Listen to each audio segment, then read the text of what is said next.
ಮುಂದೆ ಜೋಗ್ ಜಂಕ್ಷನ್ಯಾಗ ಮತ್ತೆ ವೆಲ್ಕಮ್ ಗೆಳೆಯರ. ಇವತ್ತು ಮಸ್ತ್ ಮನುಷ್ಯ ಯಾರು ಅಂತ ಹೇಳಿ ಕರ್ನಾಟಕದಾಗಿರುವಂಥ ದೊಡ್ಡ ದೊಡ್ಡ ರಂಗಕರ್ಮಿಗಳ ಜೊತೆ ಕೆಲಸ ಮಾಡಿದಂಥ ಏಕೈಕ ವ್ಯಕ್ತಿ ಅಂದ್ರೆ ಕಪ್ಪಣ್ಣನ Srinivas G Kappanna.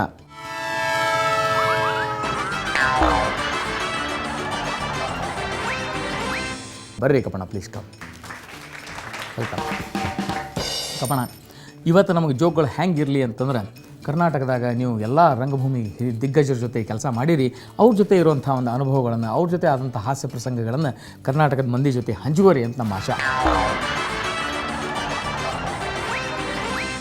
Girish ಕಾರ್ನಾಡ್ರು, B V ಕಾರಂತರು, ನಾನು ಒಮ್ಮೆ ಜಯನಗರದ ಸ್ವಿಮ್ಮಿಂಗ್ ಪೂಲ್ಗೆ ಈಜು ಹೊಡಿಯೋಕೆ ಹೋದ್ವಿ.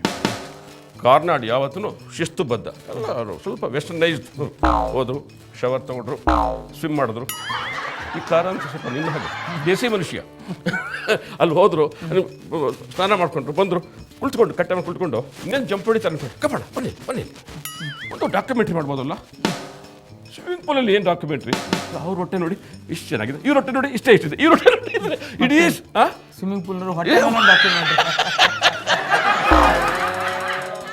ಯಥಾ ಪ್ರಕಾರ ಕಲಾಕ್ಷೇತ್ರದ ಬಾಡಿಗೆ ಜಾಸ್ತಿ ಆಯಿತು ಅಂತ ಅಂದ್ಬಿಟ್ಟಿದ್ದು ನಾವೊಂದಿಷ್ಟು ಪ್ರೊಟೆಸ್ಟ್ ಎಲ್ಲ ಮಾಡ್ತಾ ಇದ್ವಿ. ಆಗ ಈ ಕಲಾಕ್ಷೇತ್ರ ಶಿಕ್ಷಣ ಇಲಾಖೆಯ ಸಂಬಂಧಕ್ಕೆ ಬರ್ತಾ ಇತ್ತು. ಆ ಶಿಕ್ಷಣ ಮಂತ್ರಿ ನೋಡೋದಕ್ಕೆ ಅವ್ರಿಗೂ ಕೇಳೋದಕ್ಕೆ ಅಂತ ಬಿ ವಿ ಕಾರಂತರು ಮತ್ತು ನಾನು ಹೋಗೋದು ಅಂತ ತೀರ್ಮಾನ ಆಗಿತ್ತು. ನಾವಿಬ್ಬರು ಹೋದ್ವಿ. ಹೋಗಿದ ತಕ್ಷಣ ಬರ್ತಾ ಇದ್ದಾರೆ ತಕ್ಷಣ ಒಳಗಡೆ ಕಳಿಸಿದ್ರು ಶಿಕ್ಷಣ ಮಂತ್ರಿಗಳು. ಒಳಗಡೆ ಹೋದೆ, ನಾನು ಎದ್ದು ನಿಂತ್ಕೊಂಡೆ. ಸರ್, ಇವರು ಬಿ ವಿ ಕಾರಂತ್ ಅಂತ. ರೀ ನೀವ್ಯಾರ್ರೀ? ನಿಮ್ಮ ಹೆಸರೇನು ಹೇಳಿ? ನಾನು ಹೆದರಿದ್ದೆ. ಸರ್, ನಾನು ಶ್ರೀನಿವಾಸ್ ಕಪ್ಪಣ್ಣ ಅಂತ. ಅಲ್ರಿ, ಈ ನಾಡಿನ ಶಿಕ್ಷಣ ಮಂತ್ರಿಗೆ ಕಾರಂತರ ಪರಿಚಯ ಮಾಡ್ತೀರಾ? ಹಾಂ, ತಪ್ಪಾಯ್ತು ಸರ್. ನೋಡಿ ಕಾರಂತರೇ, ಅವ್ರಿಗೆ ಗೊತ್ತಿಲ್ಲ ನಾನು ನಿಮ್ಮ ಎಷ್ಟು ಯಕ್ಷಗಾನ ಪ್ರಸಂಗಗಳು ನೋಡಿದ್ದೀನಿ ಗೊತ್ತಾ ಅಂದರು. ಬಿ ವಿ ಕಾರಂತ, ಅಲ್ಲ ಅದು ನಾನಲ್ಲ ಅಂತಂದು. ನೀವಲ್ಲ, ಒಂದು ಕೆಲಸ ಮಾಡಿ, ಮುಂದಿನ ಭಾನುವಾರ ನಮ್ಮ ಮನೆ ಊಟಕ್ಕೆ ಬನ್ನಿ, ಒಳ್ಳೆ ಮುದ್ದೆ ಸೊಪ್ಪಿನ ಸಾರು ಮಾಡಿರ್ತೀನಿ, ಊಟ ಮಾಡಿ. ಒಂದು ಲೈಬ್ರರಿ ಇದೆ, ಆ ಲೈಬ್ರರಿ ನೋಡಿ. ಲೈಬ್ರರಿ ತುಂಬ ನಿಂದೆ ಪುಸ್ತಕ. ಕಾರಂತರು, ಇಲ್ಲ ನಾನಲ್ಲ ಅಲ್ವಾ, ಮತ್ತು ನೀವ್ಯಾವ ಕಾರಂತರು? ನಾನು ಎದ್ದು ನಿಂತ್ಕೊಂಡೆ. ಸರ್, ಬಿ ವಿ ಕಾರಂತರು ನಾಟಕ. ಈ ಸಾರಿ ಶ್ರೀರಂಗರ ನೇತೃತ್ವದಲ್ಲಿ ನಾವು ಹೋಗ್ಬಿಟ್ಟಿದ್ದು ಆಗಿನ ಮುಖ್ಯಮಂತ್ರಿಗಳ ಭೇಟಿ ಮಾಡೋದು ಅಂತ. ಆಗಿನ ಮುಖ್ಯಮಂತ್ರಿಗಳು ಸನ್ಮಾನ್ಯ ಶ್ರೀ ಗುಂಡೂರಾವ್ ಅವರು. ಸೊ ನಾವು ಶ್ರೀರಂಗನ ಕರ್ಕೊಂಡು ಹೋದ್ವಿ. ನಮ್ಮ ಭ್ರಮೆ ಏನಿತ್ತು ಅಂತಾರೆ, ಶ್ರೀರಂಗರು ಹೋಗಿದ ತಕ್ಷಣ ಅವರೆಲ್ಲ ಬಂದು, ಸರ್ ಹೇಳಿ ಸರ್ ಏನು ಬೇಕು ಅಂತ ಹೇಳಿಬಿಡ್ತಾರೆ. ಒಂದು ಮೀಟಿಂಗ್ ನಡೀತಾ ಇತ್ತು. ಅವರ ಸೆಕ್ರೆಟರಿಗಳೆಲ್ಲ ಬನ್ನಿ ಸರ್ ಅಂತ ಭಾಳ ಗೌರವದಿಂದ ಸ್ವೀಕರಿಸಿದ್ರು. ಆಮೇಲೆ ಬಂದರು ಗುಂಡೂರಾವ್, ಈಗ ಆಚೆ ಬಂದರು. ಅವ್ರ ಸೆಕ್ರೆಟರಿ ಹೋಗಿ ಹೇಳಿದ್ರು, ಸರ್ ಶ್ರೀರಂಗ ಬಂದಿದ್ದಾರೆ, ಇವರು ನಾಟಕ ಬರೆದಿದ್ದಾರೆ, ಹೀಗೆ ಬರೆದಿದ್ದಾರೆ.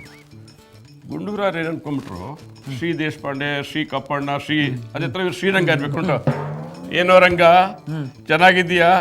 ನೀನು ಪಾಡಿ ನೀನು ನಾಟಕ ಬರೀ, ನೀವೆಲ್ಲ ಏನು ಯೋಚನೆ ಮಾಡಬೇಡ, ನಿನ್ನ ಪ್ರಾಬ್ಲಮ್ ಎಲ್ಲ ಸಾಲ್ವ್ ಮಾಡ್ತೀನಿ. ಹೊರಟೆ ಹೋದ್ರು. ಅವರಿಗೆ ಶ್ರೀರಂಗ ಏನಿಲ್ಲ, ರಂಗ ಆಗಿ. ಬಿ ವಿ ಕಾರಂತರು ರಂಗಾಯಣಕ್ಕೆ ನಿರ್ದೇಶಕರಾಗಿದ್ದರು.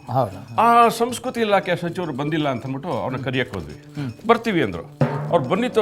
ಒಂದು ಕೆಲಸ ಮಾಡಿ, ನಮ್ಮ ಆಪ್ತ ಕಾರ್ಯದರ್ಶಿ ಇದ್ದಾರೆ, ಅವ್ರ ಹತ್ರ ಹೋಗ್ಬಿಟ್ಟು ಡೇಟು ಮತ್ತೊಂದು ಗುರ್ತಾಕ್ಸ್ಬಿಡಿ ಅಂತ. ಅವ್ರ ಹತ್ರ ಹೋದ್ವಿ. ಹೋಗಿ ಕುಳಿತುಕೊಂಡಿದ ತಕ್ಷಣ, ಬನ್ನಿ ಕುಳಿತುಕೊಳ್ಳಿ, ಪೇಪರ್ ಪೆನ್ ತಗೊಂಬಾರೋ, ನಿಮ್ಮ ಹೆಸರು? Karanth. Initial? B V Karanth. Scale? ಇಲ್ಲ, ನನಗೆ ಸ್ಕೇಲ್ ಇಲ್ಲ, ನಂದು ಸ್ಕೇಲ್ ಇಲ್ಲ. Thank you so much. Jog ಜಂಕ್ಷನ್ಯಾಗ ನಿಮ್ಮ ರಂಗಭೂಮಿಯ ಅಪಾರ ಅನುಭವವನ್ನು ಭಾಳ ಚಂದ ಹಂಚ್ಕೊಂಡ್ರಿ. ಮತ್ತೆ ಜೋಗ್ ಜಂಕ್ಷನ್ಗೆ ಬರ್ತೀರಿ, ನಾ ಕಾಯ್ತಿರ್ತೀನಿ. ಕರ್ನಾಟಕನೂ ಕಾಯ್ತಂದು ನಿಮ್ಮ ಸಲುವಾಗಿ. ಥ್ಯಾಂಕ್ ಯು, ನಮಸ್ತೆ. ನಿಮ್ಮ ಊರಾಗ ಮಸ್ತ್ ಮನುಷ್ಯರು ಇರಲಿಕ್ಕೆ ಬೇಕು. ನೀವು ಗೊತ್ತಿರಲಿಕ್ಕಿಲ್ಲ, ಕಣ್ಣು ಹಿಡ್ರಿ ಅಂಥವ್ರನ್ನ ಕಣ್ಣು ಹಿಡಿದು ಅವ್ರ ಡೀಟೇಲ್ಸನ್ನು ನನಗೆ ಕಳಿಸ್ರಿ. ಮತ್ತು ಅವ್ರು ಹೇಳ್ಬೇಕಂತ ಜೋಕ್ಗಳನ್ನು ಕಳಿಸ್ರಿ. ನಾವು ಅವ್ರನ್ನ ಕರೆಸ್ಕೊಂಡು ಜೋಗ್ ಜಂಕ್ಷನ್ಯಾಗ ನಿಂತು ಇಡೀ ಕರ್ನಾಟಕಕ್ಕೆ ಜೋಕ್ ಹೇಳುವಂಥ ಅವಕಾಶವನ್ನು ಕಲ್ಪಿಸ್ತೇವೆ. ಮತ್ತು ಹಾಗೆ ನಿಮ್ಗೆ ಚಲೋ ಜೋಕ್ಗಳನ್ನು ಬಂದ್ರೆ ನನಗೆ ಕಳಿಸ್ರಿ. ಅವನ್ನ ಡಬಲ್ ಸರ್ತೆ ಕಳಿಸ್ಬೇಡ್ರಿ, ಯಾಕಂದ್ರೆ ನನಗೆ ಓದ್ಲಿಕ್ಕೆ ಆಗೋದಿಲ್ಲ. ನಂಬರ್ ಅದಲ್ಲ, ಇಲ್ಲ ಬರ್ಕೊರಿ. 99 ಪೂಜಿ 98 ಪೂಜಿ ಮತ್ತು 99. Thank you. ಮತ್ತು ಭೇಟಿಯಾಗೋಣ ಮುಂದೆ ಜೋಗ್ ಜಂಕ್ಷನ್ಯಾಗ.